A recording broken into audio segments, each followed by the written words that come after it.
Hello and welcome back to Politics and Polls. I'm Julian Zelizer, a professor of history and public affairs at Princeton University, and this is my co-host and colleague, Sam. This is Sam Wang here, professor of neuroscience and molecular biology and co-founder of the Princeton Election Consortium. Well, here we are, just a few days away from one of the most dramatic elections that I can think of. We've been talking about it. We've been thinking about it. I think everyone in the country, other than these independents, who haven't decided yet, has a very strong position on who should win and who should lose. The final week of the campaign was as turbulent as the rest, with the FBI director sending a letter to Congress revealing that the Anthony Weiner investigation, so we've learned, has produced more to the email investigation, talk about a tightening race. Others say that's overblown, but all the drama is there, and here we are finally reaching the end point. So the end is near. The end is near. The election is here. Go out and vote.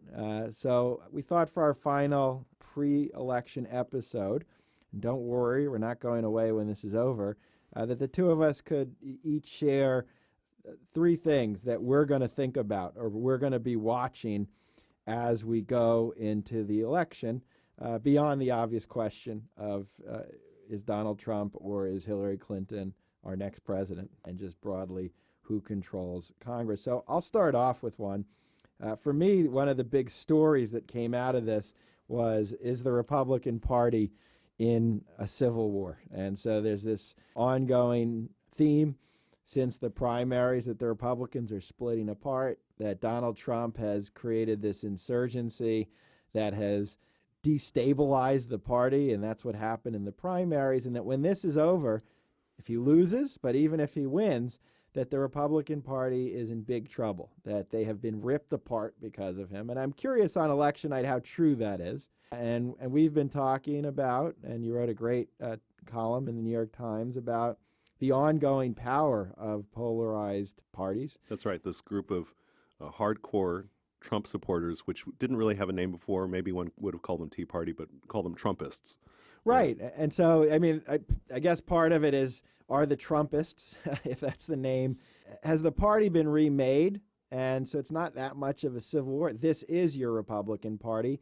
Or is the other way to think of it is partisanship so strong that even if he loses, he's doing relatively well or is in similar shape to other Republican losses, that the party's okay, that they can withstand having different factions and this turbulence? Well, there's a sense in which he's not, as we've talked about before, there's a sense in which he's not really different from the rank and file of the Republican Party. He's more like this most vocal and angry faction of the Republican Party. He's in some ways that faction expressed in its most pure and, honestly vulgar form. And I actually am not convinced that election night is going to tell us that much other than the size of the margin between him and Hillary Clinton.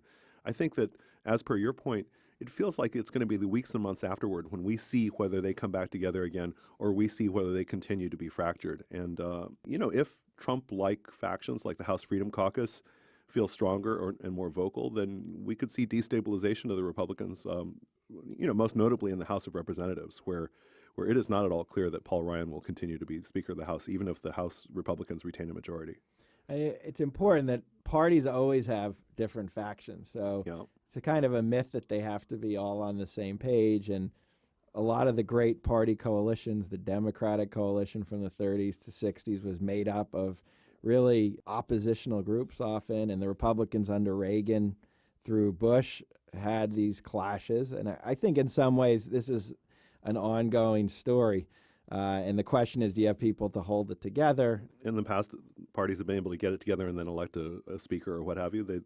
They have, sure. And even Speaker Boehner, Gingrich, they in difficult moments, they are able to handle these different coalitions. And I guess it's unclear to me if this election is so disastrous that it rips the party apart, or they just continue with this new and stronger part of the GOP that's unfolded over 15, 20 years.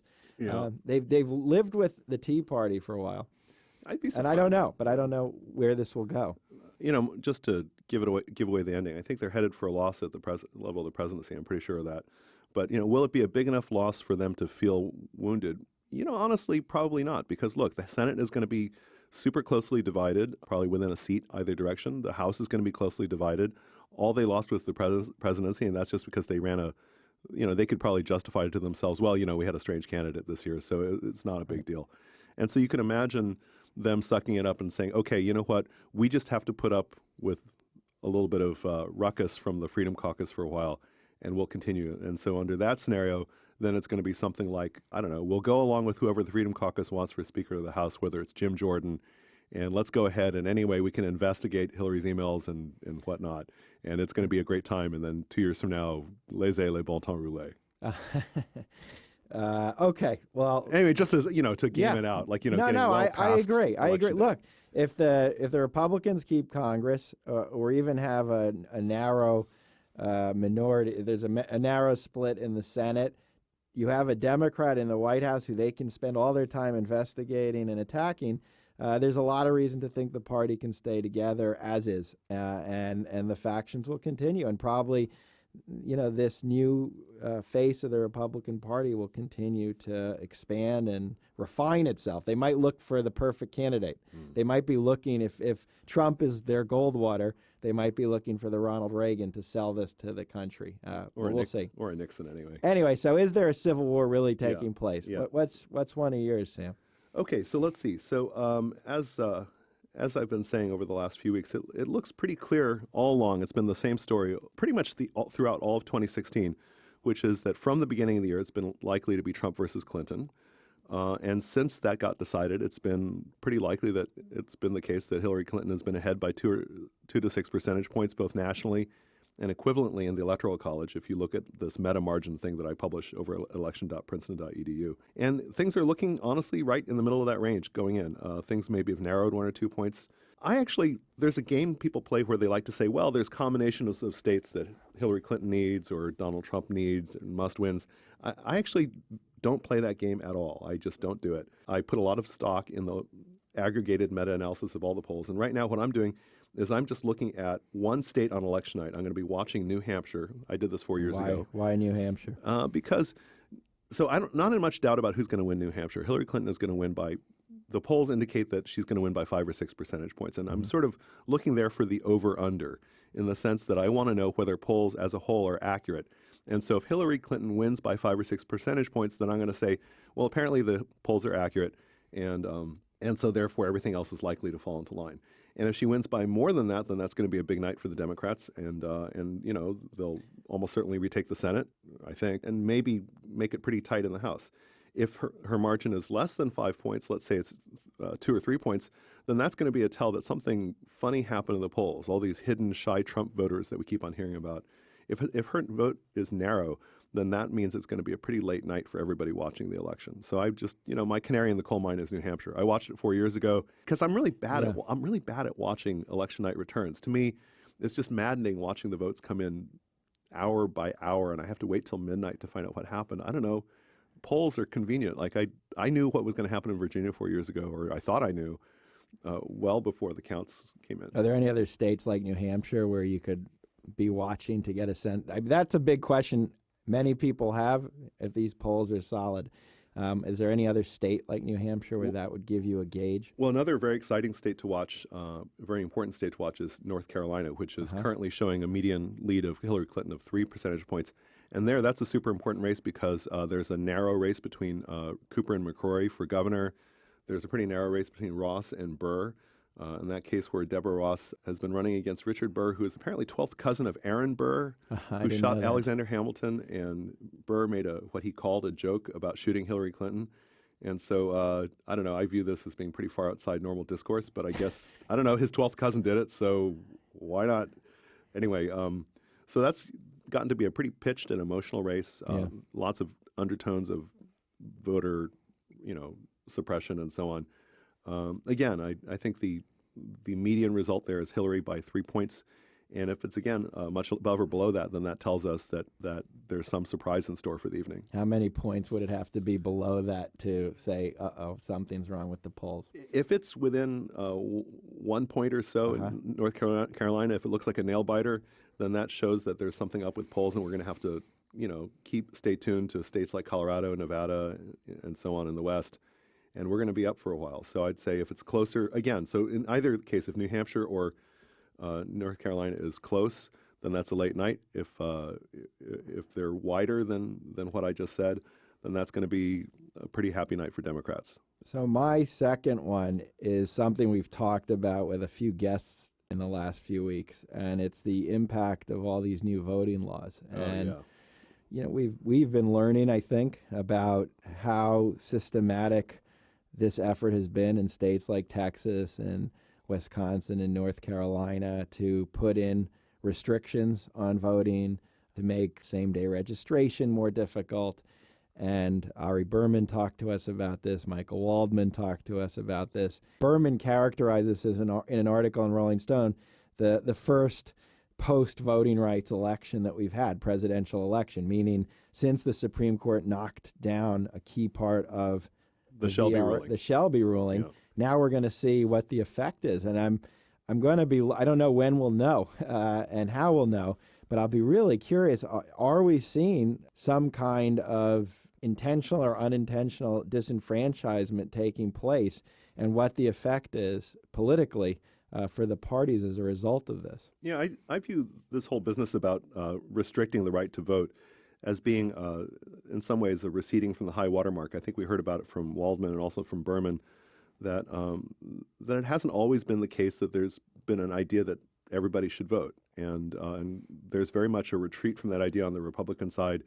And it's clear that there's self-interest on both sides, where the Republican Party benefits from having lots of low voting populations like persons of color and so on have it hard to vote. Yeah. And Democrats have it in their interest for everybody, all American citizens to vote. So from a pure self-interest point of view, I see that as being part, again, I'm a bit of a broken record at this point, part of this polarization that's over the last 20 years. It's just, I feel like that frog in the water. Now, frogs don't actually do this. I'm gonna be the biologist for a second. When frogs get in hot water, when the water gets hot, they actually jump out.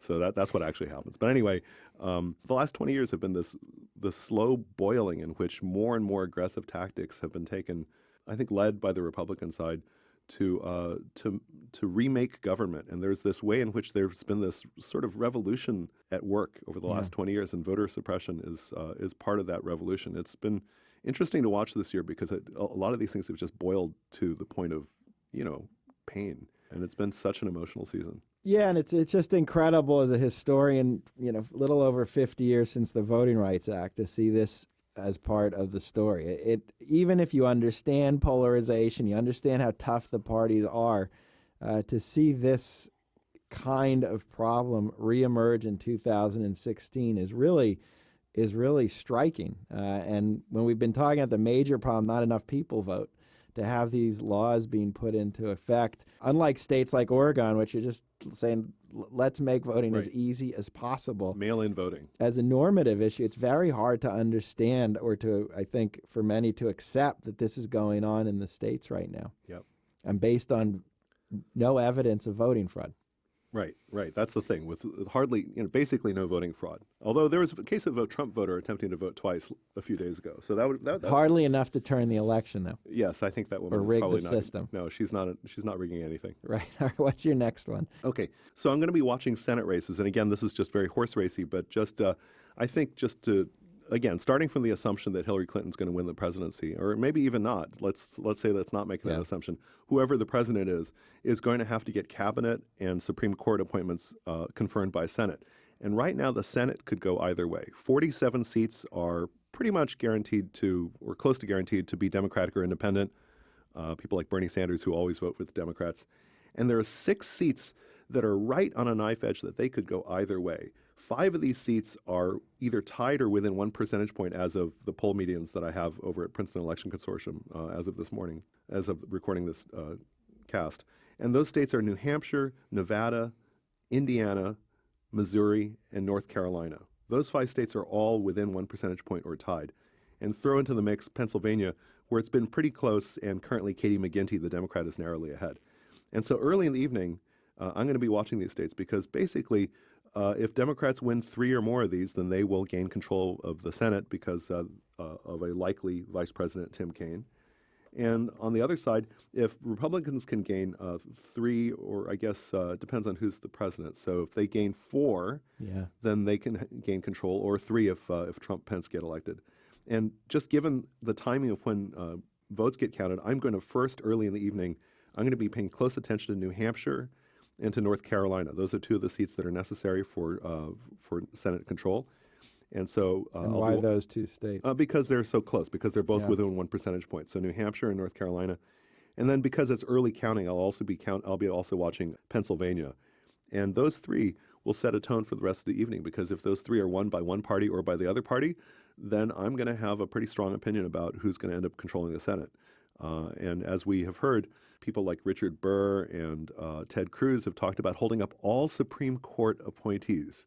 So this is fascinating to me. Like, the idea is to just nullify the presidency by just not letting anybody into the Supreme Court, and we'll let the Supreme Court, I guess, shrink and shrink and shrink. And that kind of fairly radical action, in my view, is the kind of thing that one can think of if the presidency and the Senate are of opposing parties.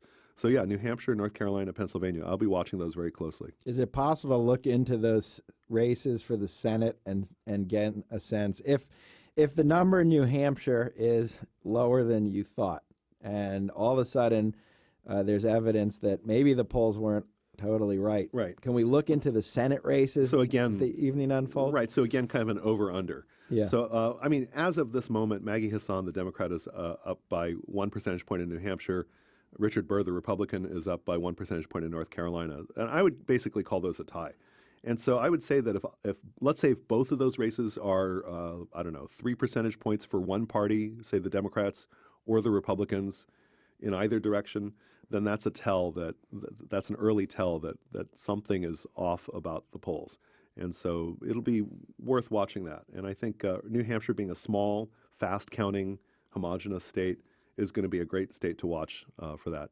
And other than the states you just mentioned, no upsets will happen probably. There's not a race we haven't looked at where the conventional wisdom can be overturned. Well, I did notice actually just in the last week or so, there seems to be a narrowing in Colorado, and Michael Bennet, the incumbent Democrat, seemed like he was going to be pretty safe. But polls have narrowed a little bit there. Also, who's his opponent? His opponent is a person named Glenn. Yeah. And so Glenn is the Republican, Bennett's the Democrat. Another example is Wisconsin, where things looked pretty strong for Russ Feingold, who wants to reclaim his seat, but he's trying to unseat Ron Johnson, who's putting up more of a fight than expected. So there could be upsets, and I would say big upsets would be Colorado and Wisconsin. Florida is another example where Marco Rubio getting more of a fight than expected. The interesting thing about all these races is that there's been just a general narrowing on both sides as we approach the election, which was not what I was expecting. Generally speaking, from Labor Day to Election Day, things move. There's sort of a break in one direction or the other, usually in the direction of whoever's leading for the presidency. I guess what must be going on is as the presidency narrows, it's such a close race between Clinton and Trump that we're not seeing that widening at the level of Senate races. So there's a coattail effect, so to speak. I will say that my attention is going to be almost entirely on Senate races on election night. Because you're pretty convinced you have the... I think the presidency, I feel like, I think most analysts who are aggregating polls have a pretty clear idea of what's going to happen. But just the Senate, that's really important. It's important, A, from an analytical perspective, we don't know how it's going to go. And B, it's really going to affect the quality of life in the federal government and in our lives for the next few years. And so I feel like that's the ball of wax. You're calmer than most people I know about the presidential election. I'm not calm. I've transferred all my anxiety over to the Senate race because I want to know what's going to happen there, man. That's important. Well, that leads to my third issue that I think about on election night, and it's not a horse race issue. It's not a particular campaign. But for me, it's really the big question that comes out of an election like this. Do we have a governing moment or don't we? And my general take is there's very few governing moments in the United States, meaning moments when everything is aligned to produce a lot of legislation. Left or right, it doesn't matter. Our system tends to be dysfunctional, I think. It's very difficult. Historically, the exception is when we have a lot of legislation, 1933 to 36, 1964 to 66, 1981 to 83. And it's hard to see having a governing moment out of this because what it really looks like is that we're going to have a controversial and unpopular Democratic president, combined with certainly a House that's probably Republican, but the majority is much smaller than they had, and that conservative Freedom Caucus is probably stronger. So all the incentives... Would you really call them conservative? Because, there are people who, when you say conservative, you mean farther from their opponents. Yes, farther from their opponents. As opposed to, say, I don't know, libertarians or people who want to abolish agencies. Well, I guess, this is a good point. They're not pure libertarians, but the Freedom Caucus. Yeah, okay. Not willing to deal with a Democratic president. Right. And the Senate, will either be Democratic or it will be... if it is Democratic, the Republicans are not going to give them an easy time because minority power is immense in the upper chamber. And if Republicans keep it, it's just hard to see how a Democratic president, if Clinton wins, really has a moment like the mid-'60s or '30s or early '80s where it's possible to govern, building on what you said on the Supreme Court appointments. And at the same time, I think that if Donald Trump somehow defies your predictions and is president with a Republican Congress, I guess there might be a little more opportunity. Okay, so yes, on the rather off chance that Trump becomes elected president, then that would be single-party government at the level of House, Senate, and even with President. the tensions within the GOP that would exist. Yeah, I think they don't like him. I think at that point there would be single-party control. That would be, would it be like these other eras that you've talked about? Quite possibly, because these are people who are willing to rewrite the rules, and the House of Representatives is like a game of Calvin ball where the majority writes the rules, and the Senate brings in new rules at the beginning of each session. So surely they are not averse to just going ahead and pulling, taking off the seatbelts and, going on a joyride. Like, why wouldn't they? They would have everything. Yeah. So, and then on the other side, on the Democratic side, I think you're right. I think that's not what you would call what you're referring to as a governing moment. That would be unlikely, because I'd say the best case scenario for Democrats is going to be something like this. President Hillary Clinton, maybe she gets a majority of the popular vote. Let's say 52 or 53 seats for Democrats and independents in the Senate, and they can come within about 5 seats of a majority in the House. I think it would be surprising for them to do better than that. And so that's their high water best scenario, and that is not unified government. That is going to be the House running investigations, constantly trying to keep members of the majority caucus in line. Who knows what they're going to have with their internecine warfare. And then the Senate, probably will have to start changing its rules in order to help her get her Supreme Court appointments and cabinet appointments in. This is not, we thought that the campaign was kind of a long process. Yes. I think we're in for more eventful years ahead. And the campaign hasn't exactly set her up for perception of a mandate. So she's not connected to any particular social movement. There's no civil rights movement of 2016. There's Black Lives Matter, but it's not connected to her. And even she has run a campaign in the end that was pretty much demolishing Trump as opposed to a really coherent vision of what she wants to do. So I think added to this will be that difficulty, which does matter. Yeah, it's been a pretty unedifying campaign in many ways. I just want to point out something that I saw flash by in the news in the last few days, which is the amount of coverage of just this single email story involving FBI Director Comey and him breaking precedent and releasing any information at all right before an election. Just the coverage of that event has, on the major broadcast networks, ABC, NBC, CBS, that coverage is larger than the amount of coverage combined of immigration, climate change, taxes, security, all those things combined. News media are attracted to horse race. And I guess I'm supposed to talk about horse race because it's sort of my hobby. But, honestly, horse race in its proper place is a small part of the national conversation. And so there's a sense in which, there's going to be no governing mandate in the sense that there wasn't really a big public conversation. There's a well-formed agenda on the Clinton side, but it just didn't get into the national conversation. And what that means is that, I don't know. But some of that, I hear that, and some of it, though, is the candidate, meaning Obama was able, in a very similar media environment, it's changed, but it was the same critique. Yeah, okay. Right. So this is the world you live in. This Okay. is the media, and you have to work within that. All right. So, for instance, Sanders, to take an example. Sanders is somebody who had a very clear message. Nobody would be under any illusions of what it is he stood for. And whether he got attacked in the general election, let's say he had been the nominee, certainly it was totally clear what his issues were. Yeah. And so, yeah, I guess I can see that. It's, it's back to the P word, polarization. We're where we choose up sides, we get very emotional about it. And what were we fighting over? Right. Okay, so third thing. Yeah. Okay, so let me just come up with my last thing. So I am going to be watching some House races. There are a lot of small microscopic things that we can't get into. A lot of state legislative races. There's thousands of legislative seats across the nation that are up for grabs. And right now, voting is so unified up and down ticket as people are more and more inclined to vote with their party. There's a lot at stake that's not even being written about, lots of local races. But if I were to pick just a handful of toss-up races that I want to see what's going to happen, these are races where it's hard to know exactly what the outcome is going to be, but they're worth watching because they are canaries in the coal mine. So if you look at the Cook Political Report, there are some toss-up races that could go either way. One is Florida 7th District. John Micah is trying to hold on to his seat. Another is Maine 2nd District, Bruce Poliquin. Another, Pennsylvania 8th District, which is an open seat.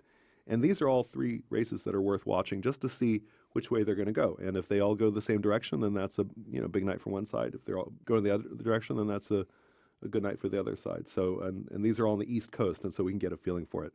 And I think they'll be worth watching. Again, Florida 7th, Maine 2nd, and Pennsylvania 8th. And you think that there is a possibility for Democrats to win the House, or no? It would be... It's a narrow one, but there is a possibility. I thought there was a possibility as of a couple months ago, but if you look at House generic polling data, things are narrowing. And at this point, I would be pretty surprised if, it could happen. But at this point, I would be surprised. Why do you think some of those races you just said, given everything we know about gerrymandering and how meticulous it is, why are there still races that seem to be contested? Why isn't gerrymandering so perfected that you don't have any? Well, okay, so let's see. So I would say the Republicans have the equivalent of about a 3 or 4% popular vote advantage in the House because of gerrymandering. It's comparable to the advantage that they have from national population patterns. So part of the reason is that in the case of Florida, the Florida State Supreme Court ruled on a Florida fair districting law. And they said that there was gerrymandering at the level of individual districts in Florida, and so districts had to be redrawn. And so consequently, Florida's got currently, by my count, 7 districts that are competitive. And that is because of a fair districting law. So that is a straight line from legislative reform of gerrymandering to competitive districts. In the case of Pennsylvania, that's an interesting one just because, honestly, that's a gerrymandered district. But, if there's a high enough water, it gets back to what I was saying. If there's, it was set to be kind of safe for Republicans, but they cut it pretty close because they were pretty aggressive in Pennsylvania to build a 13-5 delegation for Republicans over Democrats, even though the popular vote was nearly evenly split 4 years ago. And so that was an aggressive gerrymander, and it'll be interesting to see whether it's possible to break that. So I think one answer is that fair districting laws can help.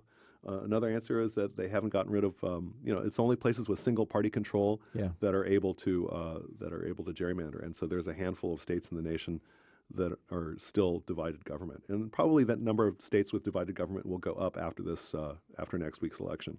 So I think, broadly speaking, gerrymandering is a very live subject. It's worth, I would say, 10, 15 seats net nationwide right now. And it's something that is, I would say, an outstanding topic for the Supreme Court to think about in coming years. So before we finish this podcast for today, how do you feel about the election? So here we are. You've watched it all. You've followed it all. Do you have any meta thoughts about what we've just witnessed? I feel an impending sense of relief that this election season is going to be resolved pretty soon. I'm pretty sure it's going to get resolved other than, local recounts. My feeling is that the big thing I learned during this whole season was from the primaries all the way through now, just the idea that there are these forces brewing within the Republican Party that finally came right out in the open. First, Donald Trump, basically not having much serious opposition during the primaries because of lack of support for more traditional candidates, and just the venom of this year's campaign. A lot of things over the last 20 years of watching politics have just become clearer to me because I see now, it's sort of, I guess it's what you guys in the field of history are looking for, these large arcs of story. And I think that after just a few years after the Gingrich Revolution, one could say, well, it's kind of an odd period. But after enough of those years, it's the normal. It's the new normal. It's the new normal. And the thing that I am really concerned about is that hey, we said we'd build a wall, and we said we'd have all these things that are happening at the national level, whether it be not disclosing speeches given by Hillary Clinton, or whether it be all these, evidence of brewing malfeasance on the part of Donald Trump. That's normal now. And so the thing that I am really interested in is the fact that we've reached a new extreme.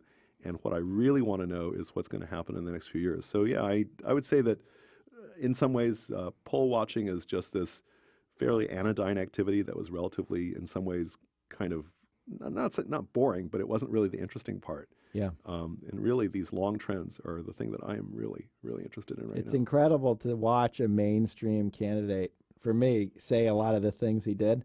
And I'm not someone who is that shocked. I don't believe politics is ever pristine. And yeah, imagine John Kasich running again. That would have been such a different campaign. But the Republican Party is not in a place where Kasich is. They're not buying what Kasich is selling. He doesn't fit for this role. He's not their guy. But it will also, I don't know, future candidates. Once you lower the bar, if he does relatively well, Donald Trump, if it's not a disaster, as he would say, even if he loses, it's hard to imagine putting this back in the box. Yeah. Just rhetorically, the polarization's there already, and the divisiveness. But he has said things that we haven't heard said about women, about immigrants, and I wonder, I don't know the answer, if in 2020 you continue to see this. Like we go down in our discourse of politics. Right. I'm going to put on my marker right now, since for the record. Yes. 4 years from now, I've decided that I'm going to be watching Tom Cotton. Tom Cotton? Yeah, the senator from Arkansas, because he says a lot of the kinds of things that are said by that faction of the Republican Party, but he says them in a nicer way, and he just has this pleasant affect.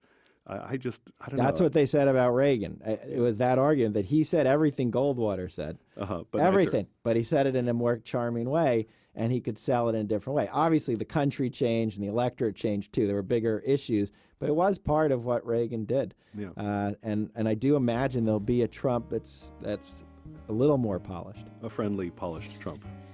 Well, everyone, now you have some things to think about on election night, and everything else I'm sure each viewer and listener will bring to the table. But that wraps up our episode. So thanks for joining us, and we will be back after the election on Politics and Polls. Goodbye, everyone, and good luck.